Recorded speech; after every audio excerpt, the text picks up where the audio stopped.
Get on our high horse and think this is unique to some other place. Remember that during the Crusades and the Inquisition, people committed terrible deeds in the name of Christ. In our home country, slavery and Jim Crow all too often was justified in the name of Christ.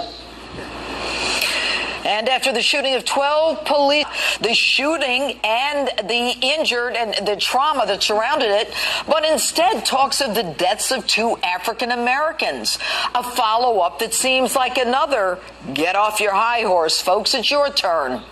Americans of all races and all backgrounds are also rightly saddened and angered about the deaths of Alton Sterling and Philando Castile, and about the larger persistent problem of African Americans and Latinos being treated differently in our criminal justice system. The problems of African Americans and Latinos being treated differently in our criminal justice system. Every chance he gets, he stokes the flames. Example, Trayvon Martin, followed by a not guilty verdict. In Ferguson's Michael Brown, a thug who tried to grab a cop's gun and got himself shot. There wasn't even a grand jury indictment and not even federal charges against the police officer.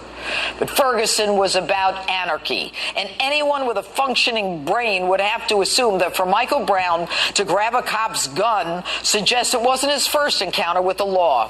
Who told Brown that he and not the law should be in control? Yet the Department of Justice and the Attorney General and high-end government officials all rushed to Ferguson, to his funeral as well. And Baltimore, another training ground for anarchists, a perceived wrong.